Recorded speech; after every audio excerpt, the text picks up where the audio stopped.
Hi, my name is Caleb Haverstick, and I'm 19 years old. And I actually just recently, last year, moved to Kansas City for the first time in my life to go to UMKC. But actually, my cultural and family history is a little more interesting than just me making the 3 hour drive from Springfield, where I was living, to live in Kansas City. I was actually born in Springfield, Missouri in 1999 at St. John's Hospital, but soon after I was born, my family moved back to Australia, where most of my mother's family is from and where we had been living for a long period of time before I was born. I lived there until I was about 6 years old, and then we decided to move back to the United States to around where my dad's family was originally from, which is a small town in southwest Missouri called Mountain View.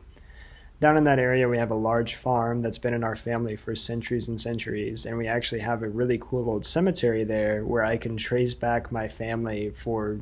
many, many years, which has been something that I found incredibly interesting and I consider to be a huge part of who I am in my life, that I can just trace back my family that far and see that something that will soon be mine one day, which is this farm, is such a big part of my life and has so much rich history behind it. After living in Mountain View for a while, my family then moved to Springfield, where they thought I would actually have a better life because it was a larger city and they thought there were more opportunities there. All of these events and moving around have really shaped my personal identity and kind of given me a greater appreciation for some of the smaller things in life, such as traveling and experiencing some of the different things that small towns and just the most unexpected places have to offer, which has actually allowed me in my adult life to kind of push me to travel and go to different places. And I often try to seek discomfort for myself and put myself in new areas and see how that changes me as a person. I would say, undoubtedly, though, one of the biggest parts of my culture and who I believe that I am comes from our farm in southwest Missouri. Just because generations and generations of Haversticks have lived at that farm, which I find to be almost incredibly humbling and honestly amazing to me, that I can actually go to this place where I know my ancestors have been taken care of for many, many years. Like I said, I've spent a lot of time traveling, going to different states and countries, and a lot of different adventures throughout my life. But I would say that one of the most important experiences to me that I've had over these years in traveling and going to different places actually happened in South Carolina when my family took a trip to the beach. My dad and I were just biking down the beach for a few miles and decided to pull into one of the local neighborhoods in the area to see what was going on. In that area, we discovered this old man coming out of someone's backyard, and he looked like he'd just been rolling around in the mud, and he had a long white beard and was dirty and looked like he probably hadn't showered in a few days, and he was walking to this old beat up pickup truck sitting outside on the road.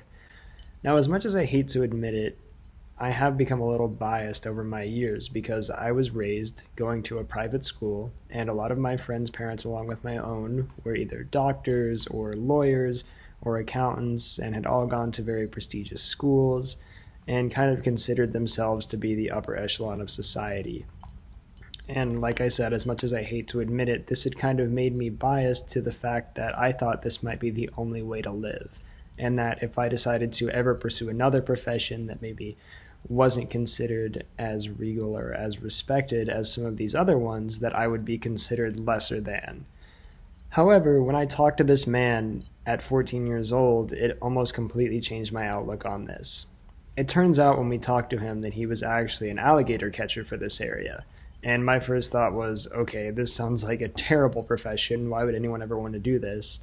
But afterwards, we looked him up, and it turns out that he has actually done so many incredible things that have even been on national television, such as saving locals at a shopping mall from this massive alligator that was running around through the parking lots, and helping so many people with their homes and saving their children and pets from possibly being attacked. And when we spoke to him, he's done this his entire life, and he actually seemed so incredibly happy and fulfilled that he was doing this. And you could tell that no matter the money or no matter where he was sleeping that night, he was just happy that he could have helped. And for me, that just really changed my outlook on a lot of things in life, and I think it really helped shape me into who I am today. Possibly the biggest and scariest health risk that my family has is the risk of breast cancer. My great grandmother had it, and so did my aunt. Although both of them did survive, and while I'm not scared of getting breast cancer, it has scared me for many years, especially as a younger kid, knowing that this was a possibility for the women in my family and having to sit there and wait for the results as my mother and sister would go in to get screened for this. One health tradition that I would say my family personally has is that we always believe there's a way. Whenever something has gone wrong with one of the members of my family, no matter how dire it may seem, we have always fought through and thought that there has to be a way. Even if someone were to tell us this is impossible, I've never seen a member of my family give up even once, and it's always worked out for them. And I've been taught to do the same thing throughout my life.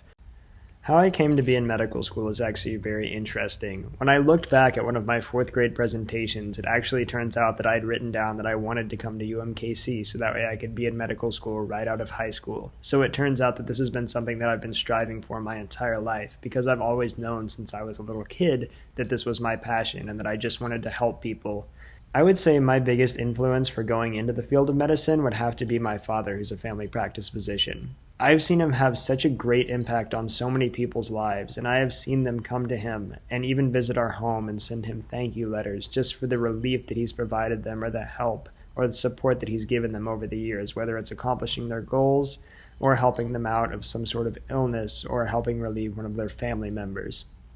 I have always admired this impact that he has on people, and I hope that one day I can do the same as well.